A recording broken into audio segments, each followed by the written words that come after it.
Welcome to the Wealthworthy Podcast. I'm Trisha. Hi, I'm Darian. Thank you for joining us today. In our last episode, we talked about kicking up your savings 5%, defining your values, and thinking about a vehicle for earning more.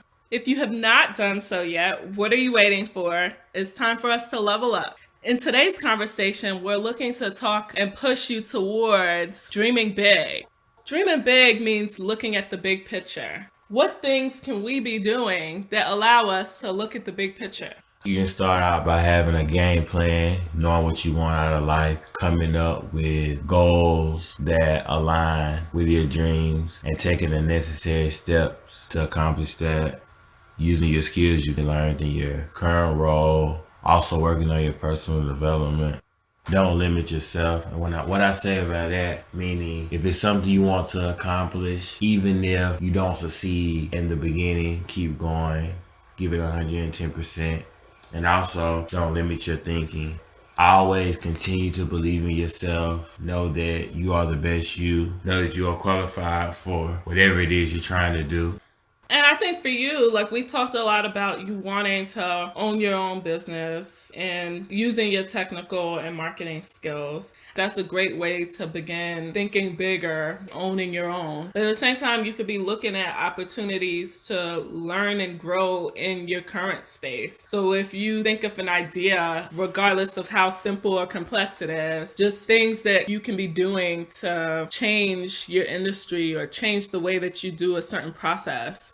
Uber and Lyft was a very simple shift in how we think about the transportation space, but it's made a world of difference in how we're able to connect commuters with drivers and how we're able to access remote areas. A small change in the way that we think about a process can make a world of difference to the industry as a whole. But then you can also be thinking big in terms of what's something that you would want to do that's completely different than anything we've seen before. All of those are good ways to impact what you're doing now, and it pushes you to the next step. So the more you're thinking about what you could be doing next, the more you're able to broaden your horizons. Why not just stop once you feel comfortable in your career? You can always stop, right? You have that choice. You have free will to stop whenever you want to, but it's just all about getting what you want to get out of your role or in your career. Then we all aspire to achieve different things in life. We all want to leave a legacy, so it's just about figuring out what works for you and having the fortitude to continue the journey. And I feel like you should never get comfortable because you can always improve your skills and advance in your career and personal life. Yeah, I think there's nothing wrong with being comfortable in your career. If you've decided that there's certain things that you value and you'd like to pause for a moment to enjoy and balance things where you are in that current space, that's fine. But I think you also have to choose your battles so then you know when it makes sense to continue on with something and when it makes sense to stop in your tracks and change courses. There are times for me where I felt like, oh, this would be fun to do, but I don't know if it made sense to continue on. Like when I thought I could try out for the step team, that was something that went all the way left because my choreography pickup skills were a little questionable. But other things where I would have wanted to still learn about, but I stopped too early, like when I wanted to minor in communications. I took one class, but then I was like, you know what, this isn't what I envisioned communications being like, so I don't even want to take anymore. For all I know, that next class could have been the one that would have really kept me interested and engaged. Just deciding what thing makes the most sense for you is well worth it in figuring out your journey and continuing to think bigger and better. When I think about people who have made it big, for example, Bernard Arnault, who's the owner of LVMH, he's been able to continue pushing for that brand to be bigger and bigger. Like we know all of the luxury brands and all of the famous brands that come with his Louis Vuitton Moet Hennessy group, but we don't necessarily think about him needing to push further and do more. But he just put in a bid for Tiffany and Company, which I think is really interesting because he's looking at the competitive side of things and thinking about how he can make his brand bigger and trying to outdo and outshine other companies. It's all in what you want out of life. And that's where I think seeing what the next step looks like can help you. Once you're at a certain point, then you're like, hey, this next step seems natural for me to start pursuing. Let's talk about what things you can do now to start dreaming big. So, what do you think could help you?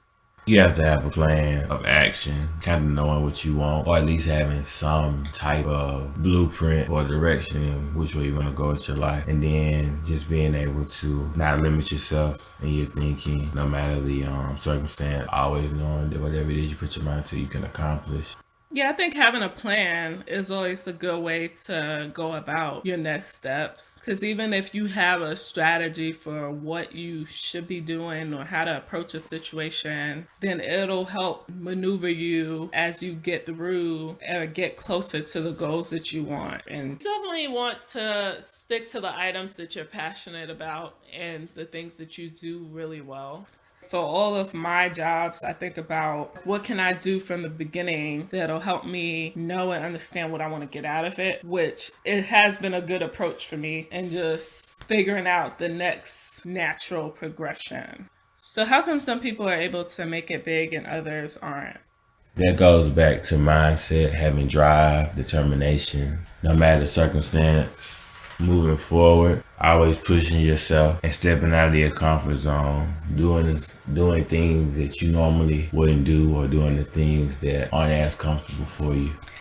You definitely want to have a good support system, but I don't want, and I don't think that it makes sense to let one person deter you from your dreams, right? Like I think about J.K. Rowling and her ability to keep shopping around her Harry Potter manuscript until she was at a point where someone said yes, right? Because not everyone's going to see your vision right away. And so a support team is important, but it's not the only thing you need to move forward. And I think that's where fear can get in your head sometimes and keep you from pushing to dream big. If someone's shutting down your ideas, or if you're shutting down your own ideas, then you have to revisit and think like, hey, is this really something I'm good at? And if it is, even if you don't think it is, then what are you doing to strengthen and become more of an expert in that area so that it is something that you can take and move on with?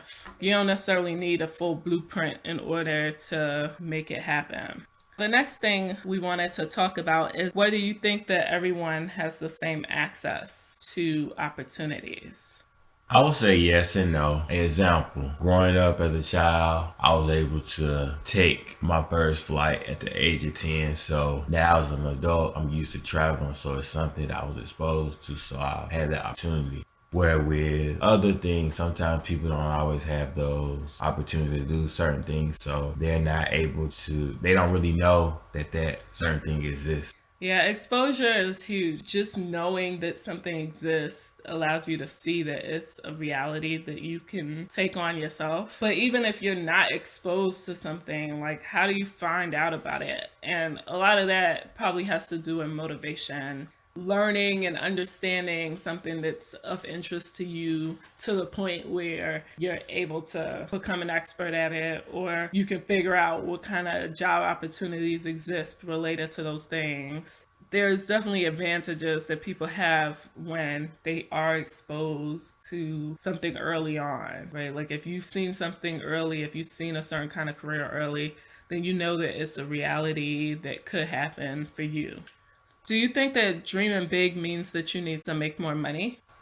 Money gives you access. Money is good when you know how to use it and make it work for you. You want a chance to build and have wealth for your family. You want to be able to pass things on to the next generation. But I don't think that dreaming big in itself is necessarily tied to money. It's tied to your values. It's tied to the things that you want to get out of life. It allows you to push yourself further than what you would by just setting immediate goals, right? Like if you just live for tomorrow, then the way that you approach the world fields and the way that you choose what your next steps are different, but just understanding how it impacts your financial state is important as well, because we do want to earn more for our livelihoods, for the lifestyle that we want, all of those good things. But then how do you get to a point where you surpass the amounts that experts say you should have by now, right? Like, we all feel the pressures of like, hey, you should have this amount of savings by this time, or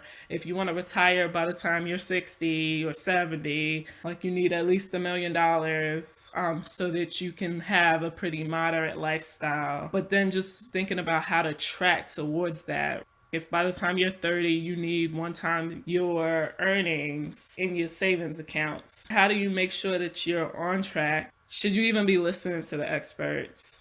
As far as listening to experts, that's a hit or miss. It's kind of like the weatherman. They only foresee what they've studied, and it's not set in stone that just because you follow an expert that you'll be set for life financially. I think it's about having your own set of goals and values and kind of doing what you feel works best for you, but at the same time being able to save and being comfortable with that. Experts are experts for a reason, though, right? Like, they know that if you're tracking to a certain point, then you'll be more likely to get where you want to be. But I agree that having a defined plan doesn't necessarily mean that you're going to be at one point or another. You just need to be able to focus your attention and energy on what your personal goals are. If you want a certain kind of lifestyle, there's a realistic amount that makes sense to save up in order to do so.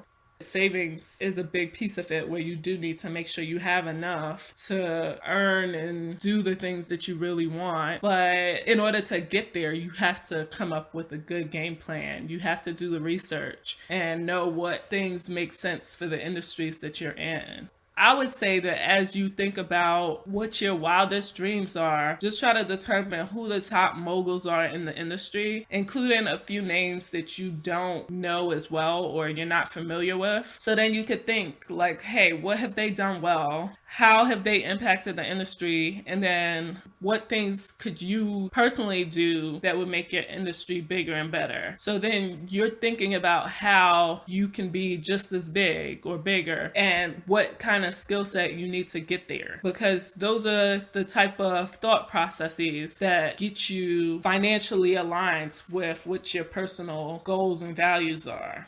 That brings us to the end of the topics that we wanted to discuss today. Thank you guys for joining us, and we look forward to talking to you next week.